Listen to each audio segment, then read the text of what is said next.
Call to order the regular city council meeting for Tuesday, February 21st at 5:30. Please silence your cell phones or put them on vibrate to limit interruptions. Let's move on to item number 1 on the agenda, and that's the roll call.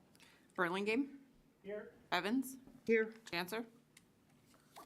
Here. Olson. Here. Pittner. Rajagula. Here. Ross. Here. Next, Pledge of Allegiance. I pledge allegiance to the flag To the of the flag United States of the United States of America, and to the republic republic for which it stands, nation, one nation, under God, indivisible, with liberty and justice for all.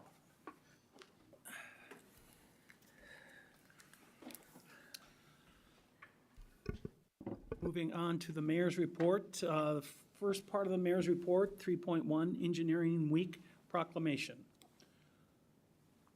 The City of Minot Mayor proclaims February 19th to the 25th as Engineers Week.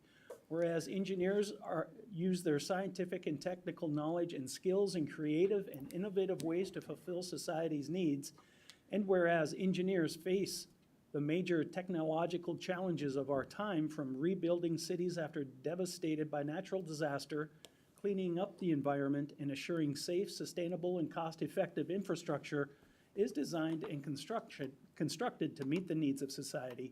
And whereas engineers are encouraging our youth, math, and science students to realize the practical power of their knowledge, and whereas we look more than ever to engineers and their knowledge and skills to meet the challenges of the 21st century, now therefore do I, Tom Ross, Mayor of the City of Minot, hereby proclaim February 19th to the 25th, 2023 as Engineers Week in Minot in recognition of the important past work and future contributions provided by engineers within our community, their vital role in creating safe, reliable infrastructure for the City of Minot and their residents. Signed by Mayor Tom Ross, City of Minot.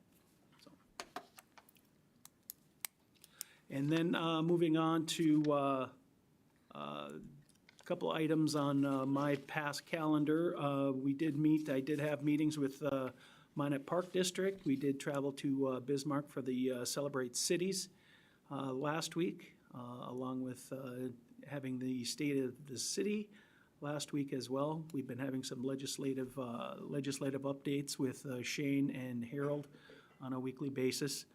Did have the Chamber EDC Board of Directors meeting along with Task Force 21. Did have important meeting with some third graders from Longfellow Elementary this week or last week, and we had discussion with Rotary Club of Minot and the Kiwanis Club of Minot yesterday and today. So that has been my schedule, along with other phone calls and emails, and that's what I have. Any questions? If not, we will move on to item 4, and that is the city manager's report. Harold. Mr. Mayor, City Council, as is typical, included is a memo from myself and the various department heads outlining the happenings over the last couple of weeks. I'll also point out the different minutes from the boards and those kinds of things that provide those to us in compliance with their agreements. And also, in addition, the attachment titled Minot February Update.pdf is a monthly update from the retail coach on the progress that they're making in their efforts in that arena as well. But I'd be happy to answer any questions that the council may have on anything outlined in the city manager's report. Any questions for Harold? If not, thank you, Harold. Let's move on to item 5, and that is consider the report of the Planning Commission. Moving on to 5.1, a public hearing on zoning map amendment portion of Highlands at North Hill. I will open the floor to a public hearing for those who wish to speak in favor of or against the zoning map amendment. This is your time.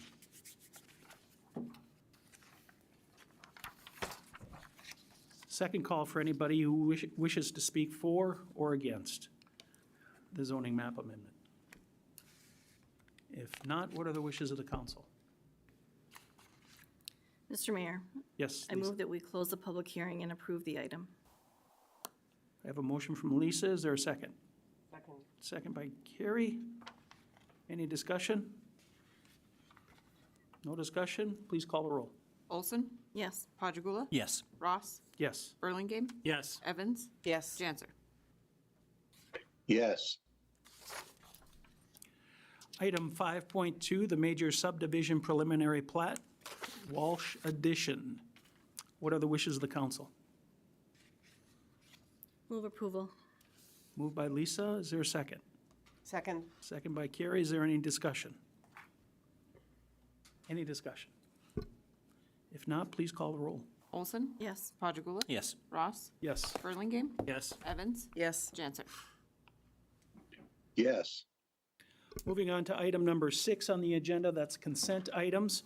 Currently, we have 6.7 has been pulled. Mark, Alderman Janser, do you have any items that need to be pulled? I do not, Mr. Mayor. Okay. Are there any other items that need to be pulled from the consent agenda? If not, what are the wishes of the council? Mr. Mayor, I move approval. Second. Moved by Scott, second by Carrie. Any discussion? Any? If not, please call the roll.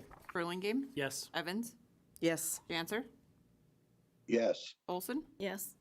Podjagula, Yes. Ross. Yes. Motion carries. Moving on to the pulled item, which is 6.7, a resolution adopting fees schedule for building permits, moving permits, electrical permits, mechanical permits, and plumbing permits. That was pulled, I believe, Lisa? Yes. So I would move the item, Mr. Mayor, with an amendment making it retroactive to January 1st of 2023. Motion by Lisa to, say that again? Well, I'll move the item. Okay. But I want to amend it and say that it would be retroactive to January 1st of 2023. I'll second.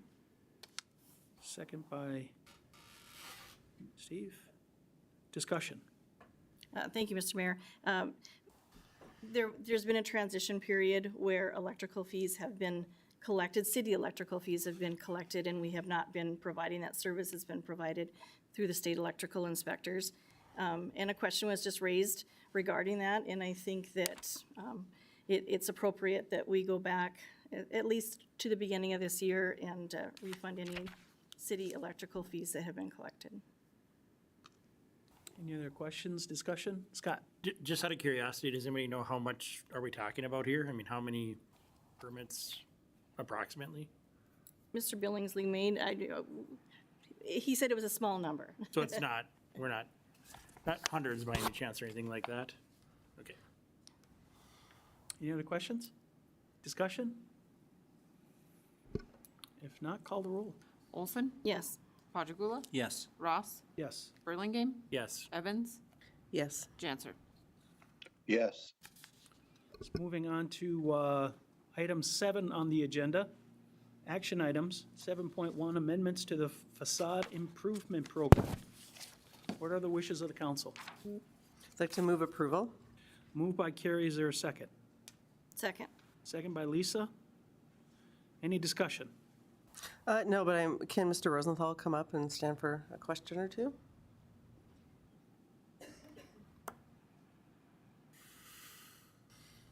Can you just briefly explain what the amendments that the Renaissance Zone Review Board put forth?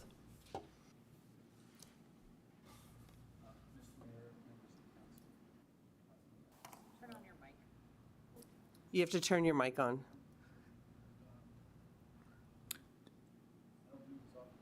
Push the button. There's a gray button on the side of the microphone. On the bottom, at the very, there you go. Thank you for the help. I'm sorry, your question was, what are the Yeah, thrust of the what did changes? the Renaissance Review Board? Although there's a number of lines that were changed, primarily, we extended the time period, they extended the time period for completion. When this was originally done, it was thought that 6 months was adequate, but in the 2 years since, it takes quite a bit of time to get parts and get things completed, so we've extended that to a year. Most of the other changes, there are a few cleanups, and I think then the thing I think that was done the most is clarification of what happens if we find certain things once there's been some demolition. We had some discussions with one applicant, and it was felt that we wanted to avoid any confusion as to what was done. I would say that the thrust of it has not changed, but just to clarify that what fenestration means, that's about the window openings, what goes in a window opening, that kind of thing. So I would say it's a change in emphasis of language, but the biggest change, I would say, is changing the time period. I think there's also an extension of some of the eligible properties. One of the things that's changed is will allow the Auslander building to change the facade, that include the facade on the side. They are, and I think this is perfectly fine, they've taken the street on themselves and said we would like to apply to do the side that faces the parking lot. And we allowed that rule, that to happen via this rule change. Any other questions for Jonathan? No, thank you. I like the change, because we've had the program in place and getting feedback, I'm assuming, from people who are using it and being responsive to tweaking as needed. So I think the changes are good and consistent with what I've heard from downtown folks who are actually availing themselves of the program. Thank you. Go ahead, Harold. Not speaking in opposition, I'm in agreement with the changes, but just so the council and the public are aware that that change of allowing facades that are not street-facing, we have a limited amount of funds and multiple property owners, so this expedites the spending down of that funding more quickly, and I just want to make sure the council is aware of that should you proceed. Any other questions, discussion? If not, please call the roll. Evans, Yes. Janser, Yes. Olson, Yes. Padragula, Yes. Ross, Yes. Burlingame. Yes. And carries on to 7.2, contract amendment for FL1, the Auslander LLC. What are the wishes of the council? Move to approve the amendment. Moved by Carrie, is there a second? Second. Second by Lisa, any discussion? Any discussion? If not, please call the roll. Evans, Yes. Janser, Yes. Olson, Yes. Padragula, Yes. Ross, Yes. Burlingame. Yes. Moving on to item 7.3, that is the award of quotes for priority area city-owned sidewalks and bike paths. What are the wishes of the council? Move approval. So moved. Oh, I'll second. Moved by Mark, second by Carrie. Discussion? Discussion or questions? Anything? Go ahead, Harold. I'll just quickly, as there's been a lot of conversation recently about the lack of snow removal on city-owned sidewalks through the winter storms. We do have a snow removal plan. Sometimes some of the challenges, though, is that the sidewalk section doesn't kick in until we've adequately cleaned off a lot of the streets, and sometimes that takes a significant amount of time. So what staff has done here is we have prepared a request for quotes and gotten responses back. This first one here identifies specific key sidewalk areas that we often get a lot of complaints about.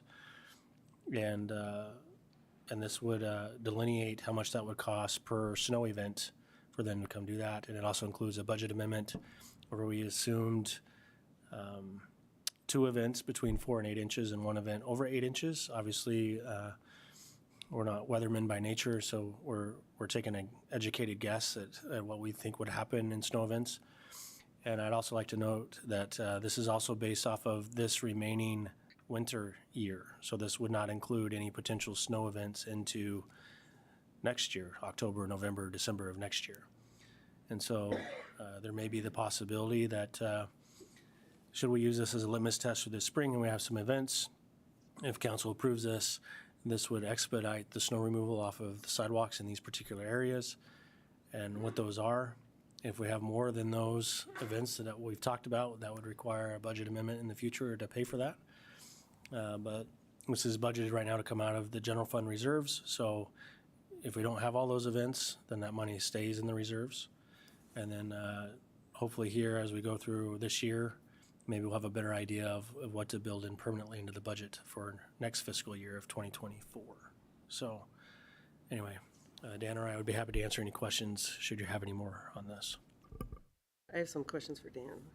Carrie, Dan? Oh, sorry, Steve. Do you have Dan too? No. Oh. So logistically, how is this gonna, okay, so let's say we award this, you know, how are they gonna integrate and work with your people to like coordinate all of this? Yeah, we'll start with that.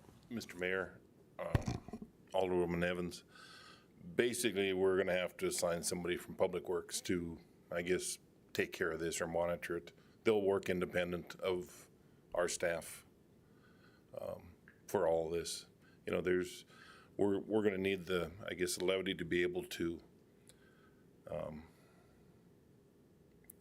make some changes with the contractor, because there's a lot of things. It's not just simply going and moving the snow on the sidewalks, you know. Some of these sidewalks are gonna be right next to, I'll use for example, 16th Street. You know, those sidewalks are right on the edge. If we get a 4-inch snowfall event, you know, we may have to pay the contractor for moving more than 4 inches of snow on that section, because when we go by with the blades and plow it, there might be 2 feet of snow on there. So hopefully the contractor will be willing to work with us on different areas like this. But like I said, basically they'll be independent, but we'll have someone from Public Works that'll have to monitor the work and coordinate with them. And for things like number 6, which is 16th Street near Burdick,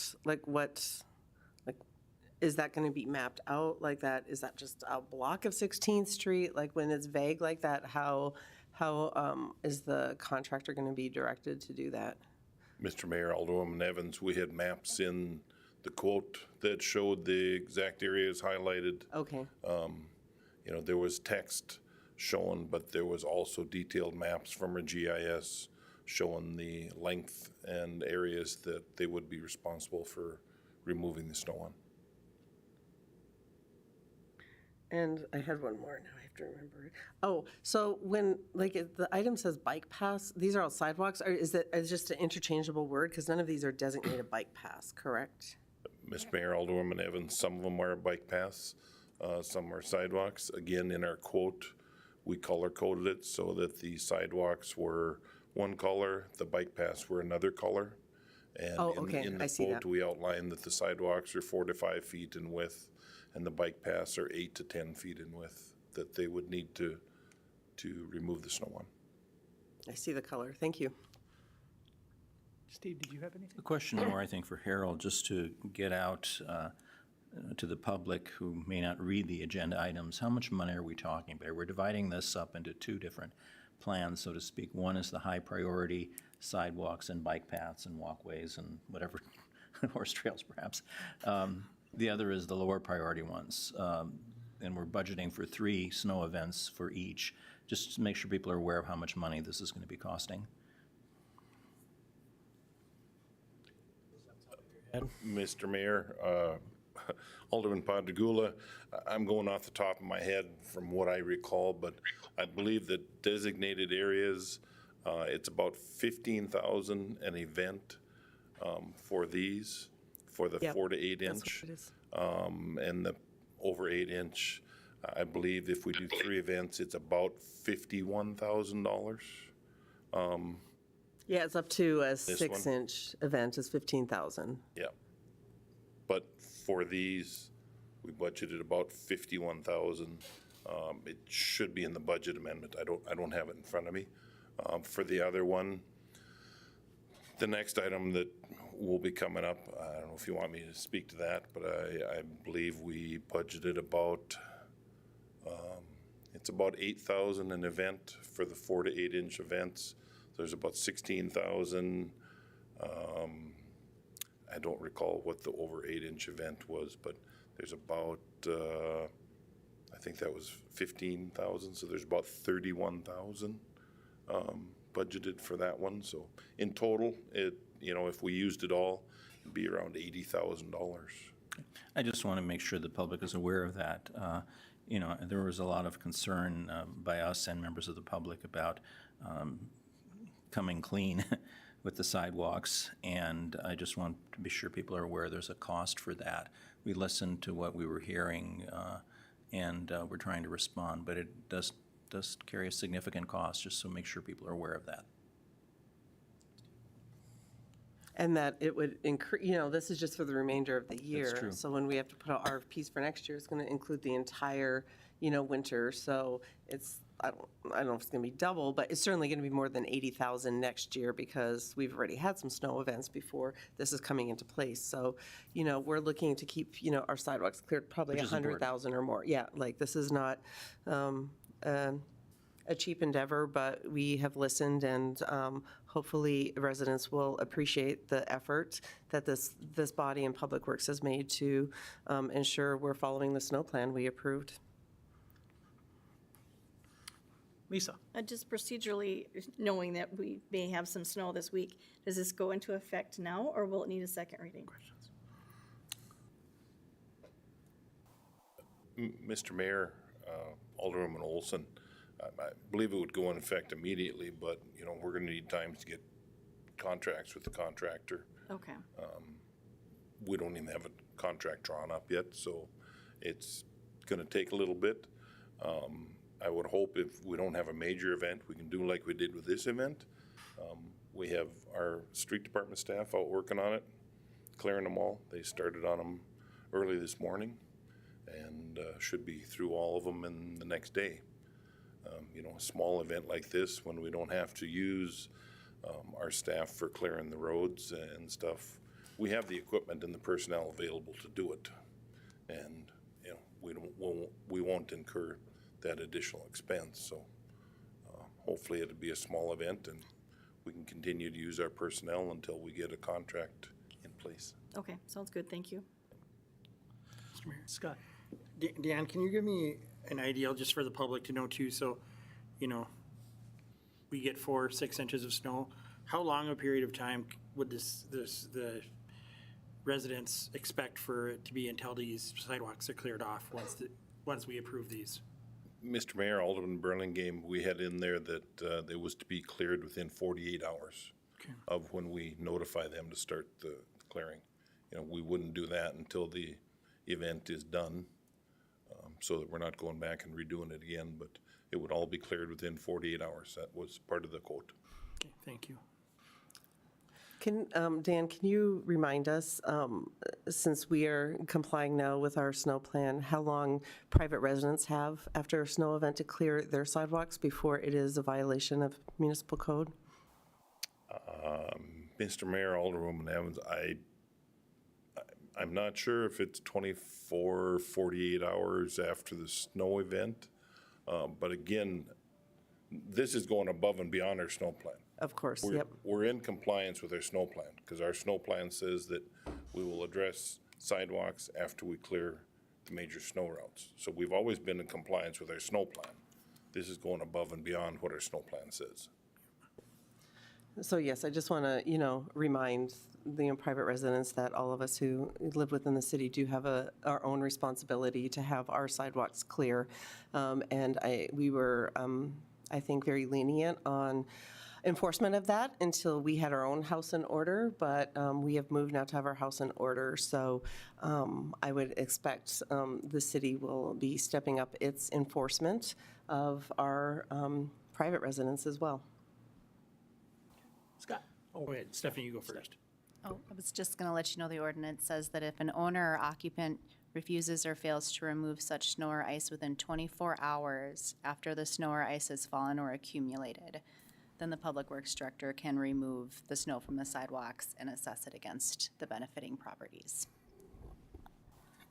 Scott, did you have Two things that are just general comments. First off, I think that ordinance is probably one that is worth looking at in order to see the feasibility of enforcement of that and how we enforce that, but that's for a different conversation.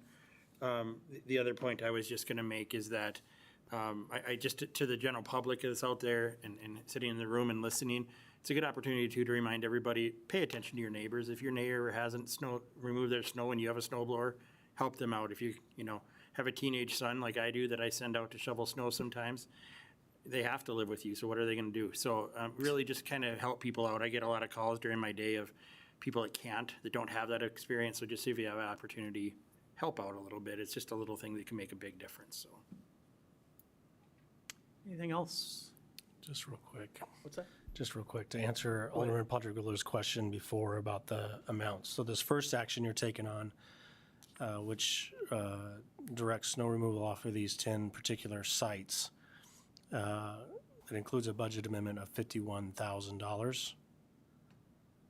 And the next agenda item is $21,000. And it includes a budget amendment for that as well. I'm sorry, $26,505. So $51,000 and $26,505. But that's for 3 events on each of those. So about $78,500 is the total amount between these 2 actions that you're considering tonight. Thank you, Harold. Anything else? Any other questions? Thank you. If not, please call the roll. Janser, Yes. Olson, Yes. Padragula, Yes. Ross, Yes. Burlingame, Yes. Evans. Yes. Motion carries. Moving on to 7.4, the award of quotes for snow removal on sidewalks and bike paths citywide. Move that. Second. Moved by Steve, second by Scott. Any discussion? Any discussion? If not, please call the roll. Padragula, Yes. Ross, Yes. Burlingame, Yes. Evans, Yes. Janser, Yes. Olson. Yes. Motion carried. Moving on to 7.5, approve the 2023 water sewer fees for materials and services. What are the recommendations or the wishes of the council? Move approval. So moved. Moved by Lisa, Second. second by Mark. Any discussion? Any discussion or questions? If not, please call the roll. Olson, Yes. Padragula, Yes. Ross, Yes. Burlingame, Yes. Evans, Yes. Janser. Yes. Carried. Moving on to 7.6, southbound South Broadway right turn restriction at Burdick Expressway West. What are the wishes of the council? Move approval. Moved by Lisa. Is there a second? Second. Second by Carrie. Discussion. Stefan, could you come up? Because I know you love talking about this. Okay, so tell us why, because this is a significant change, is not being able to, turn on Burdick. So tell us the reasoning behind this and what your hope is as a traffic engineer if we do this change. Mayor Ross, Alderwoman Evans. So the purpose of this restriction here is we've done it a few times already in town. So at West Burdick and 6th Street, just right up the road over here, we just added one at East Burdick and 3rd Street. It's not really to return, or you can't make a right turn. The purpose of it is it's really a pedestrian safety improvement. So when someone presses that push button to cross Burdick on the west side of Broadway, that there will be a southbound right, no right turn right there. So it's to give a little protection to the pedestrian for that. Because normally as a driver, when you're trying to make a right turn, you're either looking to your left to make a right on red, or you're looking straight to see if there's a conflicting left turn. So this is an attempt to give a little more protection for them. And failure to do that would result in, I'm assuming, like the law enforcement could issue a citation. Is that I don't know if I'm the person to answer that question. Stephanie? Yeah, okay.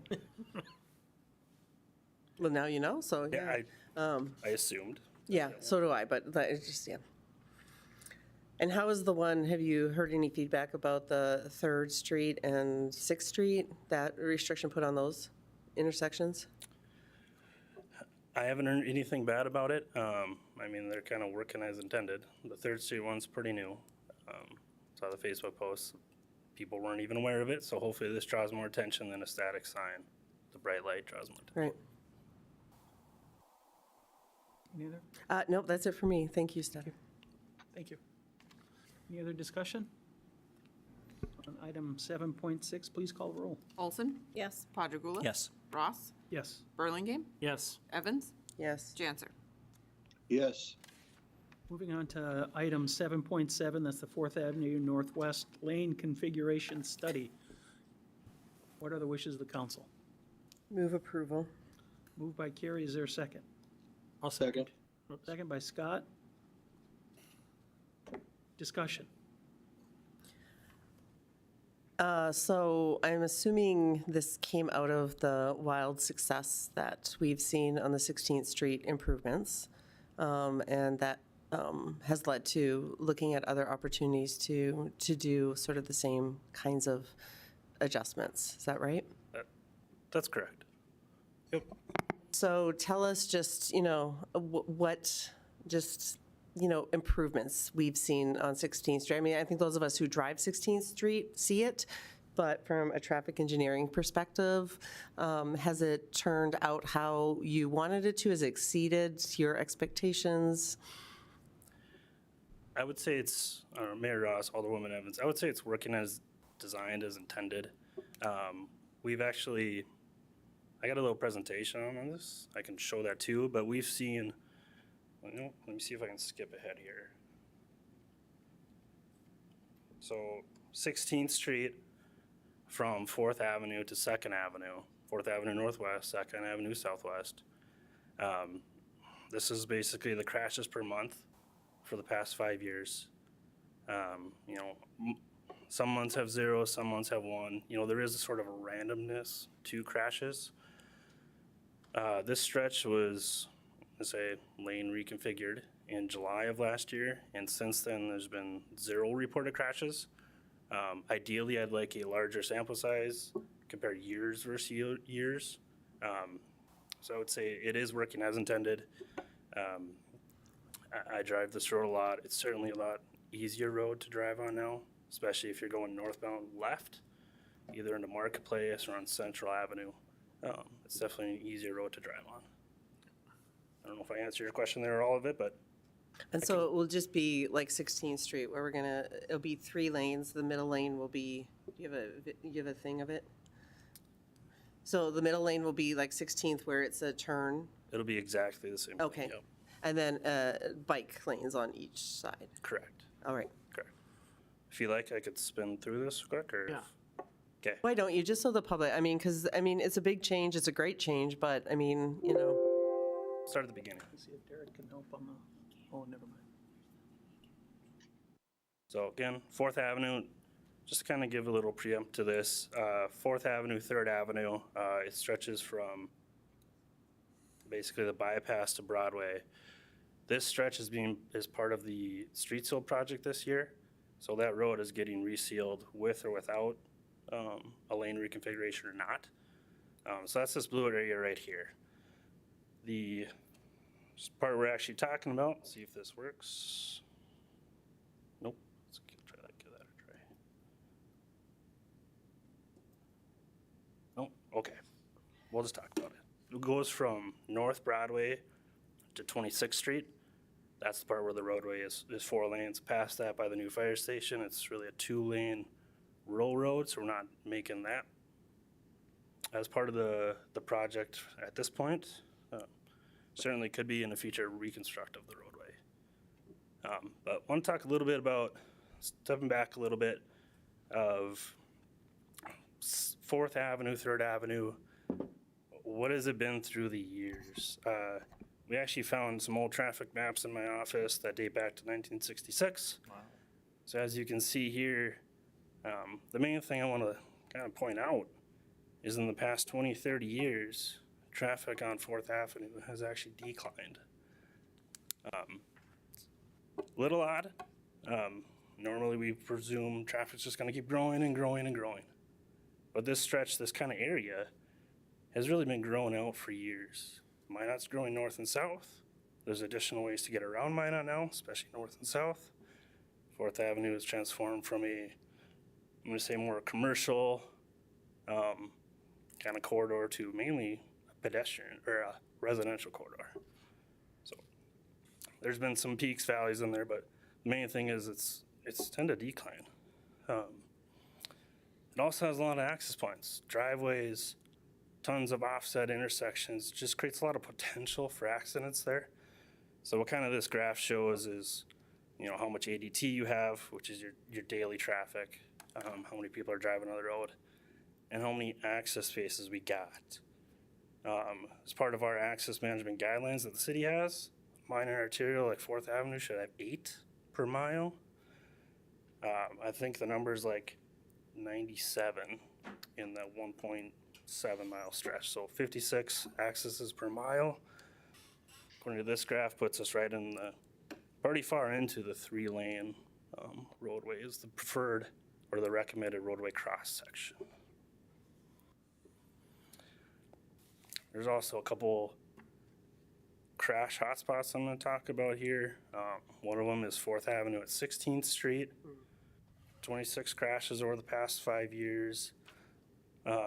And a lot of them are angle crashes.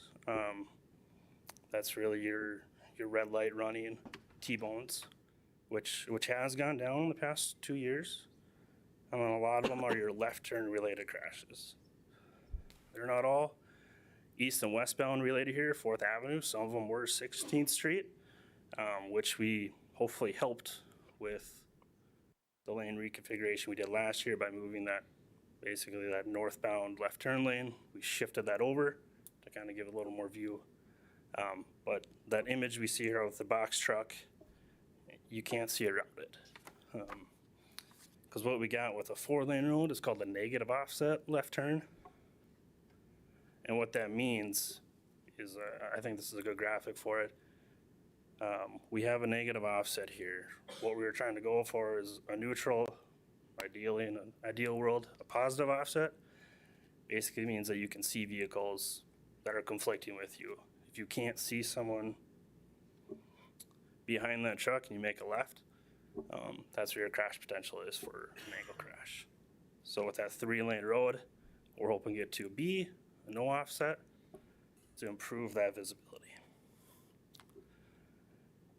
The other issue we got goes back to that access is a 3-lane road versus a 4-lane road reduces the amount of conflict points, and a conflict point is anytime you merge, diverge, or cross.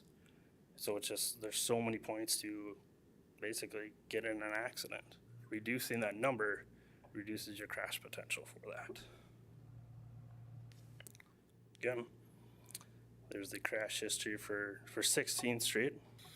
Into a different road, but should be somewhat the same, or anticipate somewhat the same. I know bike lanes can be somewhat of a hot button issue, but I will say the purpose of this study and my recommendation is not bike lanes. It is safety. It's to reduce this stuff. The offset left turns, reduce conflict points.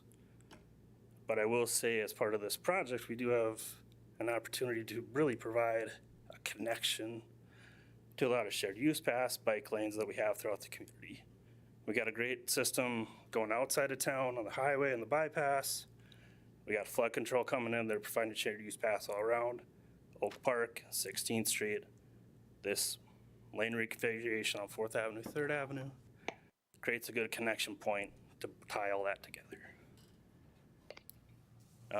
Next, I want to talk about a little bit of inclement weather like we got now. Anecdotally, in some of these pictures, we actually had drone video fly kind of before, during, and after a storm in December. And what I want to highlight here is basically what I see every day. On the left photo, At the very top, I superimposed lane markings on there. And you can see some cars are driving what would be in their lane, some are not. The middle one, you can kind of see people are really hugging that line. And they're also not driving on near the center line. There's a 4 to 6 foot pile of snow. I don't think people will really like rubbing up against each other on driving in the car. And on the right one, this is right by Oak Park. Based on tire tracks, you can see where people are driving. They're driving in 2 lanes. And what you can actually see on the bottom for, what would this be, eastbound, is you can kind of see, if you can see tire tracks on snow like this, that means people are driving on it. That means they're not staying in their lane. And it's even more apparent by the second photo. This is a continuation of that. You can kind of see that car kind of drift over. You can see it also for westbound. They're on that double yellow. They're driving into an opposing traffic lane. So what that does, if people are driving 2 by 2, people drift over. You have a side swipe potential. So hope of a 3-lane road, you get 1 lane in each direction. You kind of eliminate that issue. So just wrapping this all together, doing this street seal for 4th Avenue, 3rd Avenue is happening regardless of this. So ideally, this is the time to make an improvement or a reconfiguration as it reduces cost. 4th Avenue is excess capacity. 3-lane road can handle about 18,000 cars, really a little higher, but 4th Avenue, 3rd Avenue is between 7,000 and 8,000 cars, so should improve safety, minimal impact on traffic operations. They both operate very efficiently, improve bicycle network, and increase lane compliance during winter storms. Any questions? Do you have any concern with, and I know, when Trinity opens up, I mean, we're going to see some changes in traffic trends. Do you have any concern with this project in reference to what could potentially happen with the new high school developing out there on the north end and then Trinity on the south end?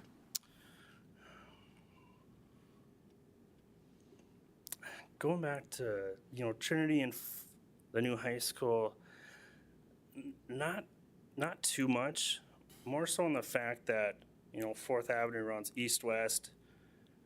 A lot of that traffic from the high school is either could potentially run on 16th Street and really the Trinity New Hospital on 16th Street. I don't have too much a concern for that because I think traffic's really going to drive away from it. They're not on 4th Avenue to go to either of those destinations. In 4th Avenue, I think for the new high school is the cutoff. So people south of 4th Avenue, they'll be going to Magic City. People north of 4th Avenue should be going to Minot North. So there really shouldn't be too much traffic on 4th Avenue because, again, they're kind of going away from that roadway. Scott? I just want to say that one of the things I love about this is that, you talked about how it can be a hot topic issue sometimes, or hot button issue, but the bicycle connectivity from the wonderful routes we have on the edge of town, and even on Broadway, and then Oak Park, which is a wonderful facility, but right now there's not a nice path to get there. So I think tying that together and also creating some a little safer zones for between Oak Park and Oak Park Theater and the businesses are across the street and the parking and stuff like that, being able to make that a little bit more of a walkable and rideable, bicycle rideable community is extraordinarily advantageous. So thank you for doing this. I think it's a wonderful time to do it. You're welcome. Anything else? Steve? Yeah, I would echo Scott's comments. Speaking of Oak Park, I noticed that you had a sketch perhaps of a pedestrian island in the middle of 4th Avenue, presumably near that location. And I just wanted to, I'm sure you're aware of it, but just kind of point out again that might be something to keep on top of, particularly during the farmers market season, or when there are events in Oak Park, people often park across the street, and maybe or park in the park and go across the street for pizza or something. There's a significant amount of traffic there, and I think that narrowing the road would help. I always worry about families with young children crossing at that point. So I don't know if we need an island at some point, but that certainly seems like a fairly risky area. Mayor Ross, Alderman Padrigula, that thought has definitely crossed my mind before, how we can improve that crossing. There is difficulties and issues with that. It might be a little hard if I can't draw on here, but what we kind of have at Oak Park and that crosswalk, did you do it for me? Nope. Saw your mouse going.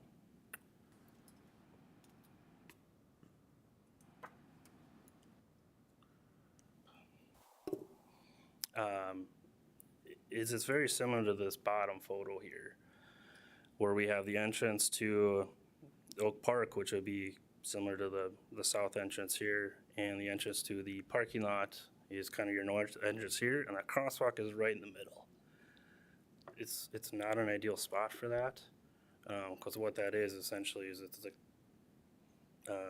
westbound has a turn lane, eastbound has a turn lane, which overlap, and we have a pedestrian crossing right in the middle. Ideally, we've talked about in the future reconstruct, relocating some of those to kind of separate them, give it a little more protection and not have overlapping features.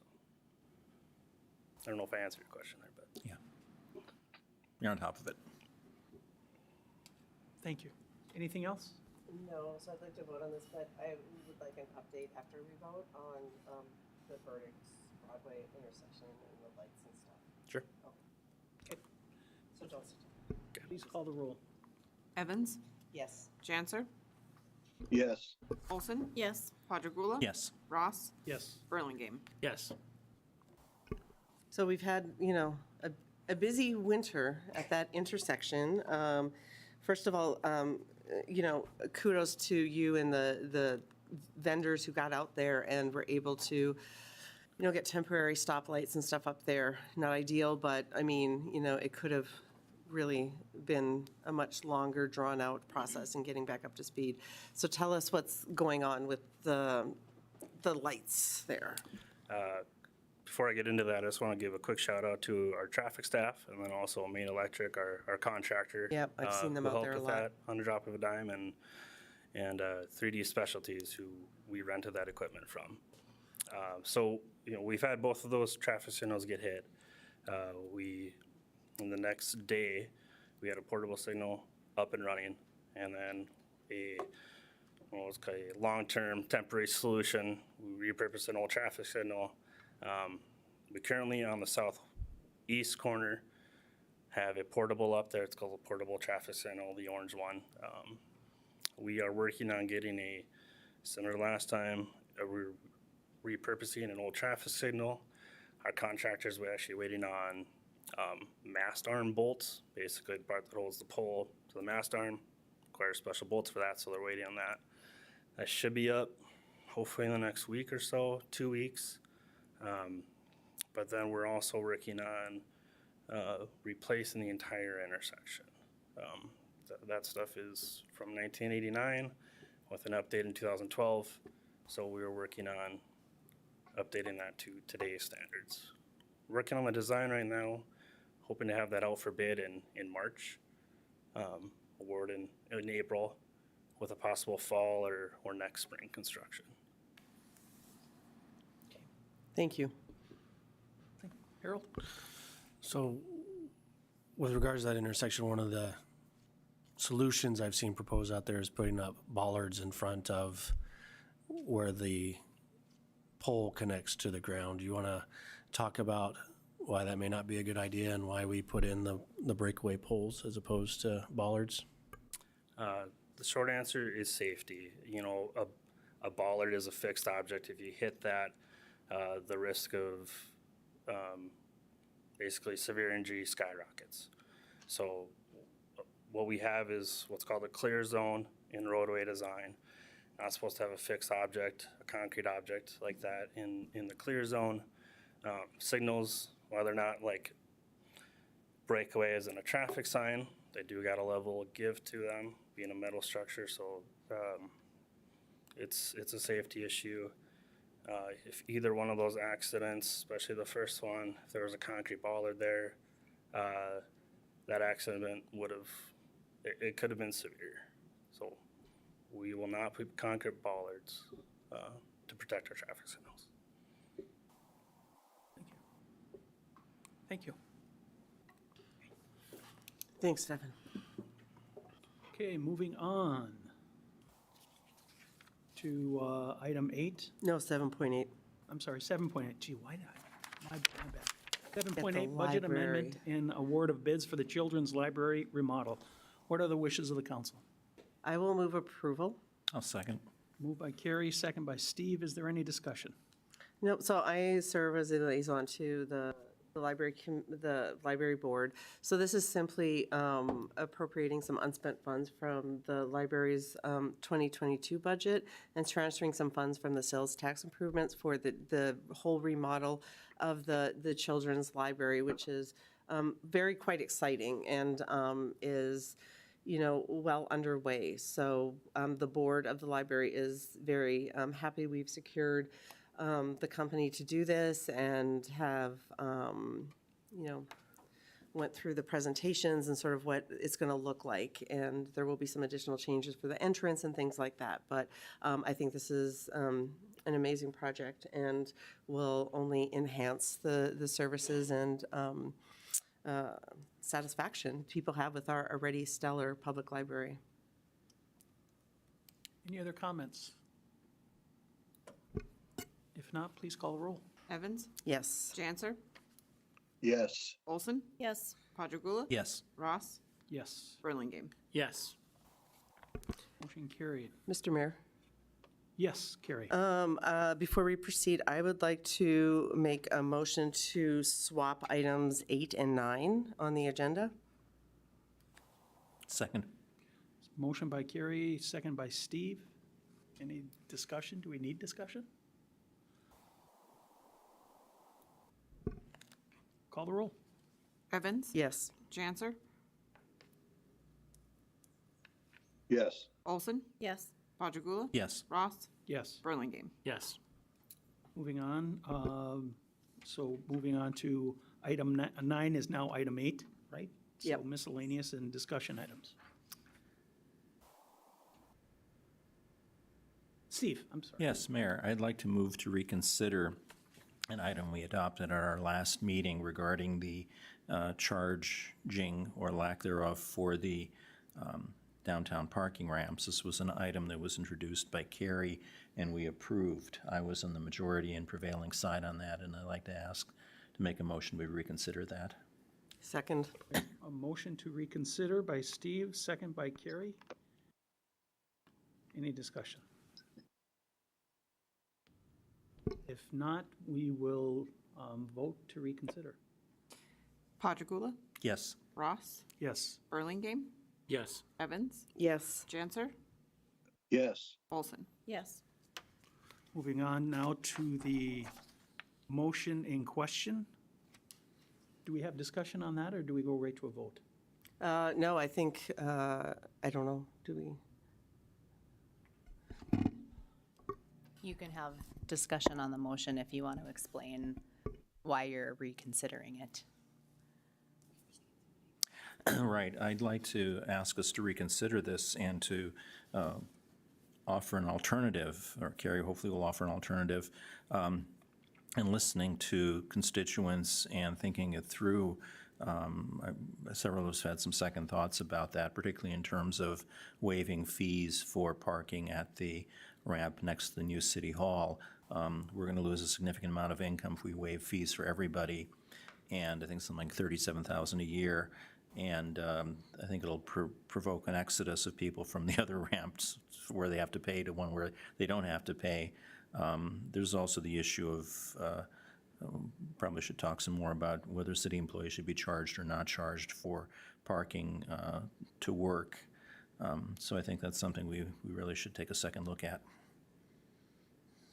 So just to be clear, the motion is to reconsider, to have another vote on the motion that we approved that would make the Renaissance parking garage free to everyone. Is that right, Steve? Yes. That's your intention? Okay. So, we're gonna call the roll on the original motion that was passed. Which Carrie just basically read. Correct. Okay, go ahead, call the roll. Padragula, No. Ross, No. Burlingame, No. Evans, No. Janser, No. Olson. No. Okay, So I have a third new motion motion. fails. Oh, Carrie? sorry. I have a new motion to go with the recommended action proposed by the city manager in his memo dated February 1st to approve waiving parking fees in the Renaissance parking garage for city employees upon relocation to the new city hall downtown. So it would remain as is, however, parking fees for the city employees who will be reporting to work at the new city hall would be waived. Is there a second? I'll second. Second by Steve. Further discussion? So as Steve alluded to, I mean, we've heard quite a lot of feedback from downtown merchants, current parking pass holders, everyone, a lot of people. We, have thought about this, and what our intention was to provide the city employees who currently have free parking here, the same when they relocate to the new workplace. Our city employees at the airport already receive this benefit as well.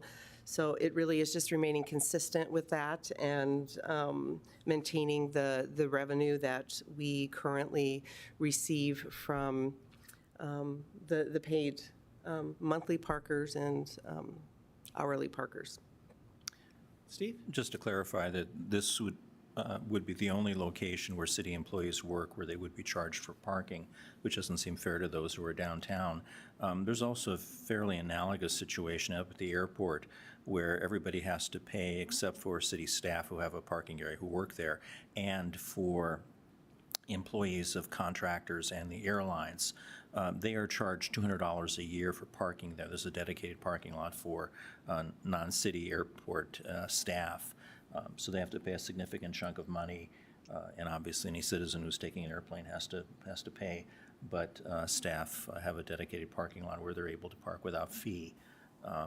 I also should mention, too, that when I had my office downtown for 19 years, I always paid for parking for my staff and for any clients who needed it. And I think what's good for the goose, in a sense, is good for the gander. If I were willing to pay out of my own pocket, I think it's reasonable to, since city staff are, in a sense, our employees, to pay for that also. Mr. Mayor, Yes, go ahead, Mark. I'm in favor of this current motion. I think that what we're doing here is simply a consequence of the much larger decision to move City Hall into the new facility downtown. I don't think that we're overstepping or inappropriately granting something that we shouldn't here, and so I'm going to support this. Any further discussion? Scott? Can I ask, I don't even know who the right person is to ask this clarification question, but how does this affect IRS issues? Is this going to mean anything for that? Dave, thank you. I probably should have known it was you.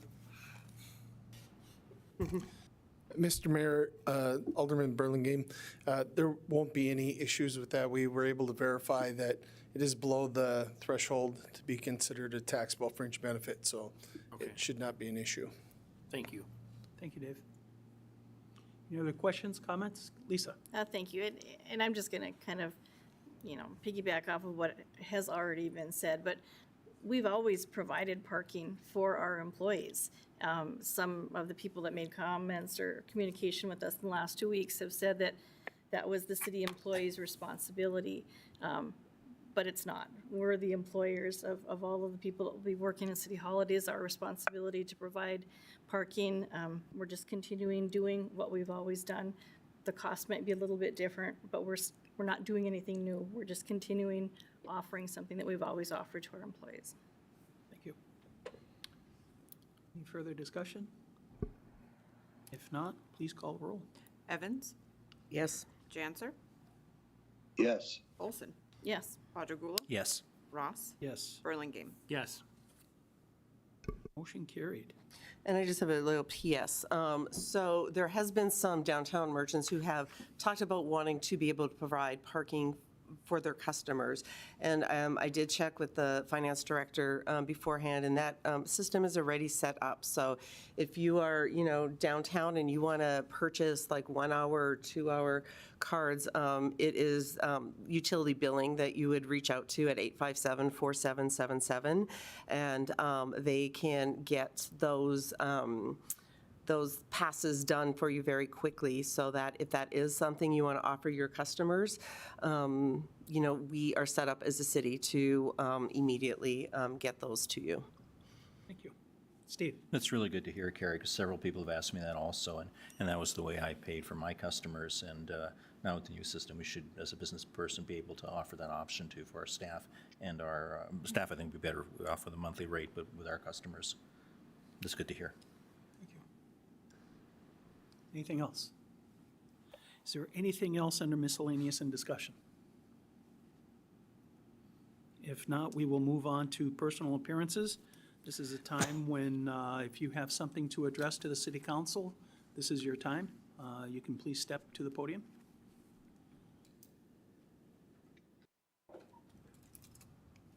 I have something to address. Sure. May I step up? You bet.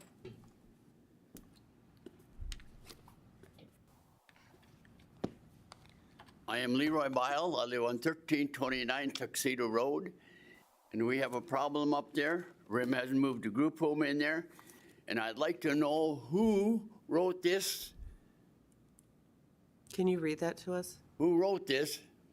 Do you know? Can you read that to us? I don't know. I can't see it, sir.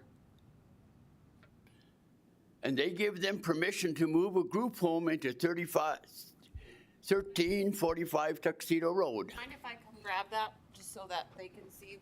I have a response. Okay. Oh, here you go. Sorry. No, that's okay, they just weren't able to.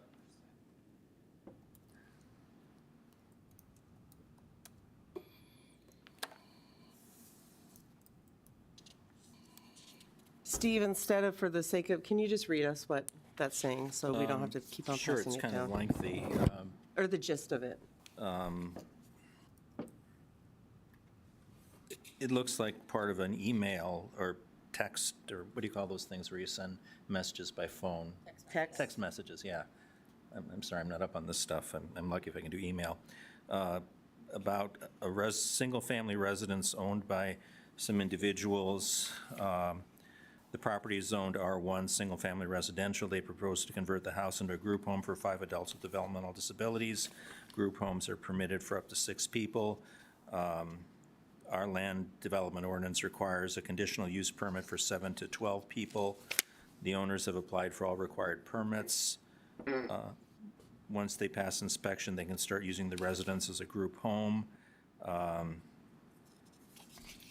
that's what it's about. I guess somebody wants to convert a single-family home. So into a it group home. is, I have a response. So this is already an existing group home for developmentally disabled adults, fully in compliance with the land use laws of this city that allow up to 6 individuals to live in a group home. There is 5 individuals who live in this home, and they are completely in compliance. It is a goal of our community to have our disabled residents be able to integrate within our neighborhoods and not to segregate. REM has group homes all over this city. And I will finish, and then you can comment, Mr. But it is completely in compliance. You have, for months and months, been contacting us about this, and you have talked to our, city staff and our previous city attorney about the organization, the company being in compliance with the law. So it is unfortunate that you do not appreciate these people as your neighbors, but they are in compliance with the laws of this city. Now, Rim has moved a group home in there. Police department's up there all the time. They have all kinds of problems, but that's not the problem. Now, whoever wrote that, that's not very good, because I went over to the courthouse, I started snooping around. Is the city attorney here? Yes.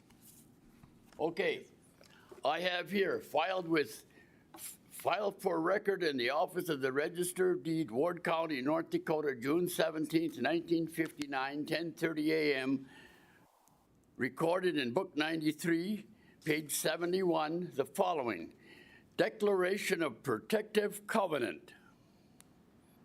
Declaration of Protective Covenant. I have it right here in my deed. And I checked with my neighbors, they have the same deed. Would you want to read it? Are you the city attorney? I am, and I do not want to read that, but you're welcome to drop a copy of that off at our office. I'm not going to read it aloud at this meeting, sir. It says here that this Declaration of Protective Covenants, it says no lot shall be used except for residential purposes. No building shall be erected, altered, placed, or permitted to remain on any other than the detached single-family dwelling unit. That's what it says. We have a Declaration of Protective Covenants. Well, then I would recommend you hire a private attorney and file a case in It says court. it goes right through it. I know, but and- that's your recourse as a citizen, to go to court and file a deed. I would like to have the so- city attorney rule on this. That is not our city attorney's role, sir. We have a law. You have a covenant deed. Take that to court and see if it will stand up against our law. Now, that guy over at the courthouse says we can do something else. Well, I encourage you to exercise all of your legal rights. So that's all I can do, huh? Yes, because these individuals who live in that home have every right to live in your community, in our community, and they are not violating any laws. They are residents of this community that happen to be developmentally disabled, and they need a place to live as well. Can I have my copy back? I don't have it, it's down there. Mr. Mayor, Go ahead, Lisa. for those of us who aren't aware of all that's going on, could we get a little clarification on this situation? So REM is an organization that provides services to developmentally disabled individuals. They have probably almost 10, Scott, I'm looking, 10 group homes in the community that house their clients. Some are zoned in apartments, but a majority of theirs are in R1s with less than 6 people. The individuals live in there, depending upon the state, that is, the plan that is approved by the state staff is on premises with those individuals, depending upon, again, what the plan is, if they need 24-hour staff or just check-ins every day. So Kelsey Kittleson, who is the head of REM here in Minot, located this property, a single-family home on Tuxedo Road, and converted and made it into a group home with all the permits and following the process. At any given time, 4 to 5 individuals live in that home. And the residents, some residents on Tuxedo Road have been resistant against the existence of this home, I would say for about 12 months, even though the individuals have lived and moved in there, and they're still not happy. Okay, well, and thank you, Mr. Mayor, thank you, Alderwoman Evans. I'm familiar with other homes in the community much like this. This was the first time that I'd heard of this individual dwelling, but I'm fully aware that they are across the community and have all been approved, so thank you. Anything else? Steve? Just for my take on it, the placement of individuals with various kinds of disabilities and handicaps started, I don't know, in the 60s for people with mental illness and with people with developmental disabilities probably at around that time. There was a landmark settlement that the state of North Dakota reached with the Association of Retarded Citizens, ARC. Governor Link was governor at that time, which forced the deinstitutionalization of people to place them in home-like facilities and normal-like facilities as opposed to the Grafton State School where they were warehoused. As part of my training, I worked for a while at the Grafton State School, and I still have very, very painful memories of how individuals were housed and treated and not provided a whole lot in the way of rehabilitation services. It took legal action, a great deal of effort and money to try to obtain some more humane facilities for the housing and treatment of people with developmental disabilities, and that's what we have here. This is part of the deinstitutionalization of people with various kinds of disabilities, and the consensus as a society we had was that people are entitled to as normal a lifestyle as they can, and rather than putting people in large institutions, it really is more humane and more respectful of their civil rights and legal rights to have them housed at home or as close to home as possible. So that's why we have these facilities spread out throughout Minot and other towns. I have provided some professional services over the years to these homes, particularly in terms of staff, and generally I found the atmosphere at these homes to be much, much better than what I experienced at the Grafton State School. I can't comment on the administration or the cleanliness or anything else of any particular home because I'm not familiar with it. But the general idea is to give people as normal a life as they can have. And there is stigma, there is prejudice against people who are different than us, who look different, who act different, who maybe don't have the abilities some of us have.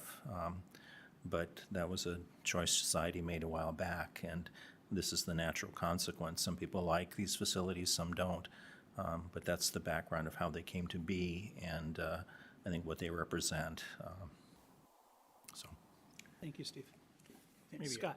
I'll just add too, to kind of add on to what Steve just said here a little bit, that following the ARC lawsuit as deinstitutionalization continued, in the early days, there's a lot of larger group homes, and those would have needed special assessing in order to be put into communities. A lot of them were 12, 16 people, and they really became mini institutions.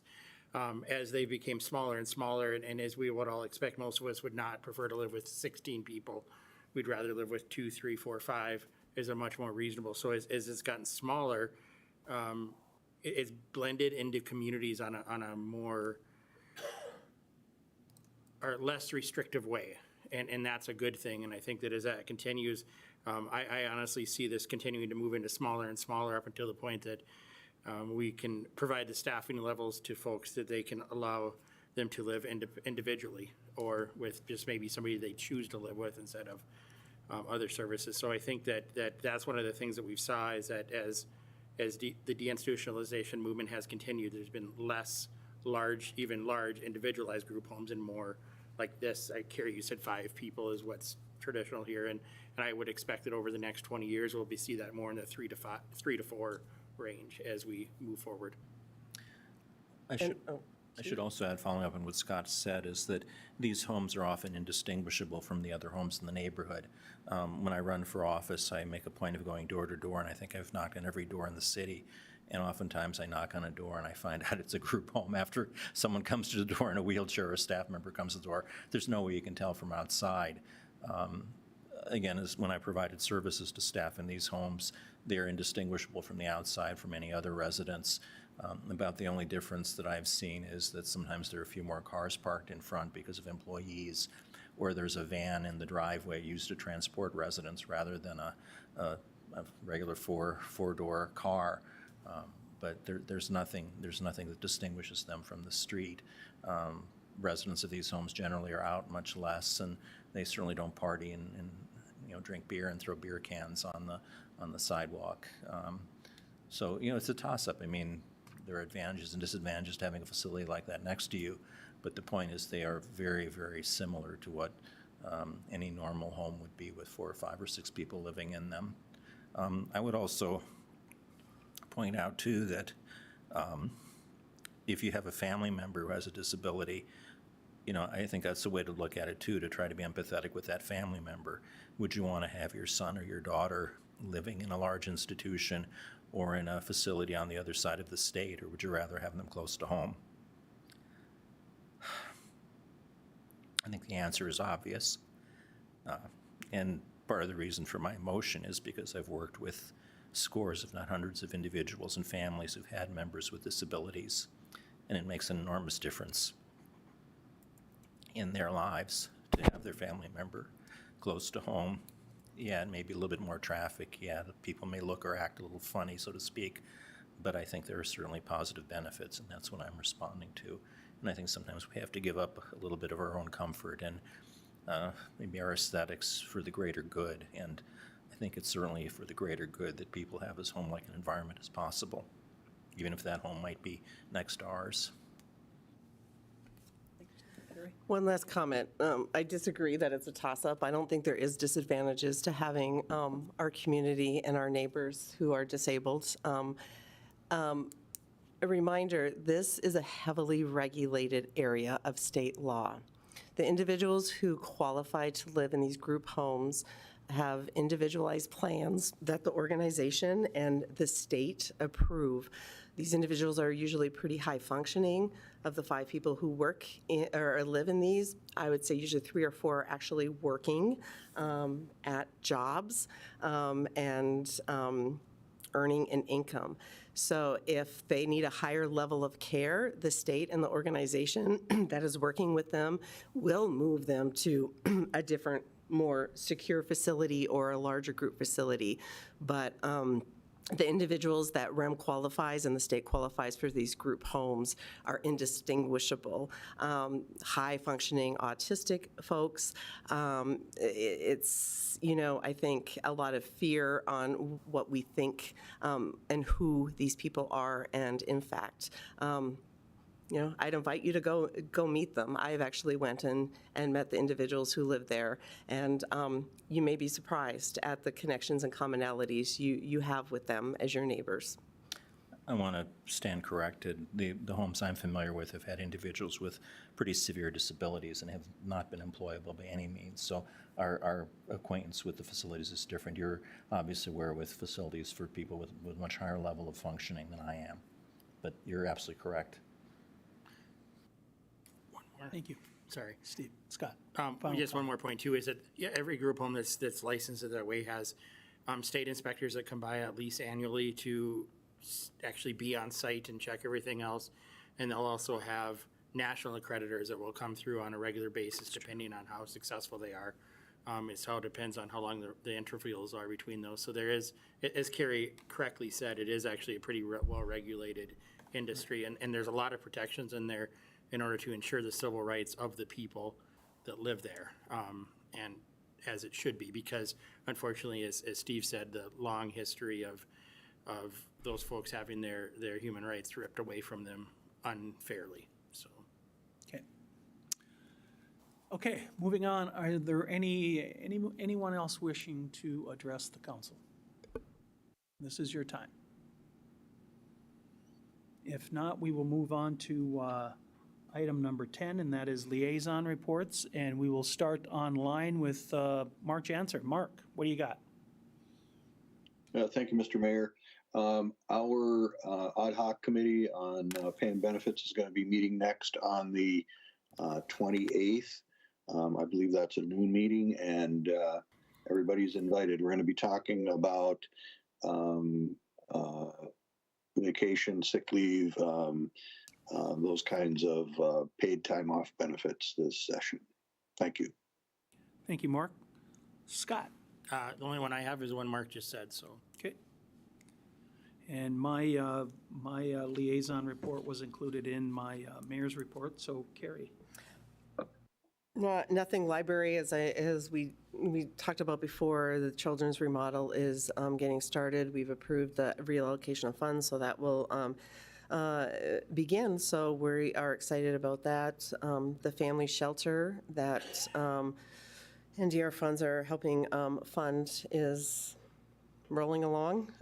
Construction on the inside, so if people are aware, Broadway Circle, it's the old, the building part, that's being worked on right now because it's inside. And then as soon as the weather is permitting and construction season can start, the actual construction of the facility, the shelter will begin. So that's exciting, and thank you, Mr. Stewart, for keeping that project on task and having regular updates with all of us involved.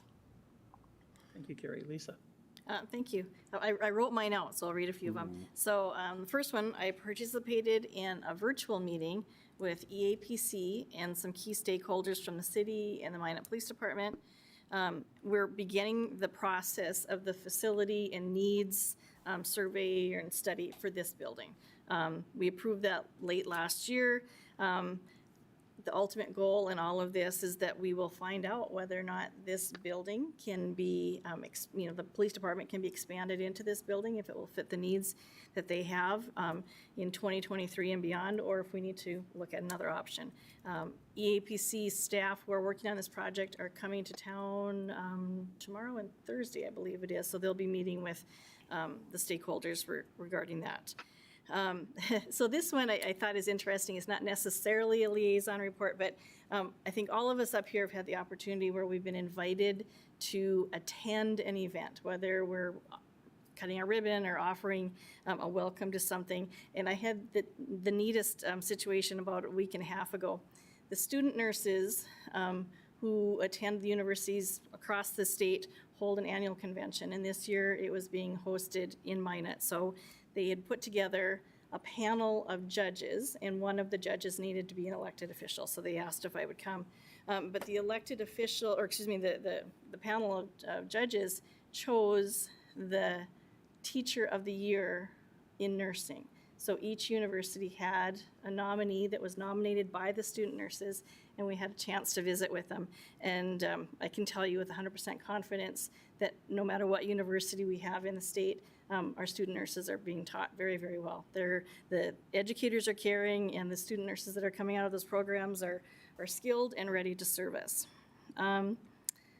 I also participated in the DCB Dental Task Force meeting, and I've kind of told you about that a little bit in the past too. This is a group of staff from DCB, from instructors who will be teaching at the CTE, dentists, dental hygienists, dental assistants from across the western part of the state, and we just meet and basically always talk about the great need for the program that will occur at the CTE. So we're given some updates on the building project, the accreditation process, and they're now seeking some funding through the legislature, so we got some updates on that. I attended the Service Basin Planning Council full board meeting, and kind of as a clarification, I didn't realize this until I went on that board, that there is a full board which has members from county and city representation across 7 counties, I believe it is, but then there's also the executive board, and the city of Minot has a seat at both, so I attended that. And last but not least, you already mentioned this, Mr. Mayor, but I was happy to join you and the city manager and city finance director at Celebrate Cities Day on Friday, so thank you. Thank you. Steve? Thank you, Mayor. On the Commission of Aging, we have a regular monthly meeting. Just some numbers so people are aware of the kind of services that the commission provides. Last Friday, approximately 345 individuals received Meals on Wheels in Minot. In the 7 or 8 county area the commission serves, approximately 800 people are fed every day. And they're fed not just in terms of food, but in terms of social contact and people checking in on them. So we're talking about a lot of people who are helped to stay in the community, stay in their own homes, rather than have to go into a nursing facility or some other kind of home. That's a key lifeline for them. They also have a program in the mornings that feeds people breakfast. About 75 show up on an average day. And these are all financed by state and federal funds and free will offerings. Nobody's turned away because they can't pay, and nobody's asked if they meet some arbitrary qualification standard. So I think this is an important part of the so-called social safety net that we have in our community, and I want to kind of make sure people are aware of that and the role it serves. The Steering Committee for the Comprehensive Plan Review had its last meeting on Wednesday night. It was a public input meeting where the consultants who are doing the study presented their preliminary impressions. It was covered very nicely by the media, at least by the Minot Daily. And a lot of input was offered, and the plan is very close to completion. It'll be presented to the Minot Planning Commission, I believe the first meeting, they're meeting in April, and then depending on their approval, it'll come to us at the City Council. It's very important that people be aware of this because this is a plan for the growth and development of our community, projecting out to 40 years as best as we can project. At that point, we expect to have something like 65 or 66,000 people living here, and we have to figure out a place to house them, to feed them, to educate their kids, to give them a place to recreate, et cetera. So this will guide land use, planning, and eventually zoning for Minot for the next generation or so. And the results look very good. You've heard me say repeatedly that I care a lot about process, how things happen, not just the end result. And the process here has been a very good one. We've had some very sensitive and highly educated, highly professional consultants come in. They've spent a lot of time systematically gathering input from the community, listening, presenting back what they're hearing, reflecting back what they're hearing, and getting further course corrections, if you will. And they have a very detailed plan, which is almost finished essentially, on the website for the comprehensive plan. So that's a very important activity. Again, one of those behind-the-scenes things that people take for granted. But if we're going to grow and develop in a rational, planned-out fashion, we need to do this kind of work. So that's almost done. I also sit on the Emergency Resource Council, where representatives of various emergency services organizations meet on a monthly basis. Typically, somebody presents a report, what they call a capabilities briefing on what their organization does, the resources they have that can help other organizations. And this also includes non-governmental bodies like Trinity, a pipeline company, a company that manufactures or stores agricultural chemicals, businesses that are at high risk if there should be something going wrong there. Nothing particularly significant happened, except it gave people a chance to talk, to meet with each other, and develop informal relationships, which in the event of a disaster, like the train derailment and explosion in Ohio, those kinds of connections would be absolutely critical. There also was an industrial explosion and fire in a suburb of Cleveland where I grew up. One person killed, I think 13 injured. Metals factory blew up. And, when a disaster like that happens, you really have to work together as a community. So I think the groundwork that's always laid in terms of knowing what each other is doing, in terms of informal relationships, those kinds of things before an incident can be invaluable and can be very life-saving afterwards. So I'm very pleased to be able to represent us at that body. The final report I have is with the Ward County Planning Commission, where Carrie and I serve. We've kind of gotten stuck again a little bit in terms of getting back to more fundamental discussions like why are we even making land use plans. One of the things we did at this last session was we were given this really pretty multicolored chart of different potential zones or actual zones that we're considering and what kinds of activities should be allowed in each zone. And we're going through activity by activity and zoning zone by zoning zone and trying to figure out what makes sense and what doesn't make sense to us. The plan we're working on replacing is from the 1960s.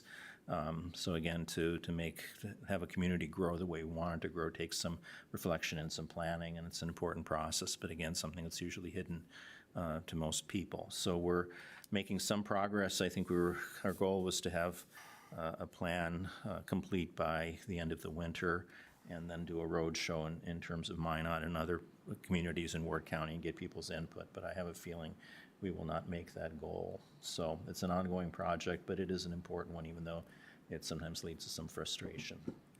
Makes me appreciate, too, the consultants the city has employed and the quality of staff we have. The county often struggles with that. So important work going on there.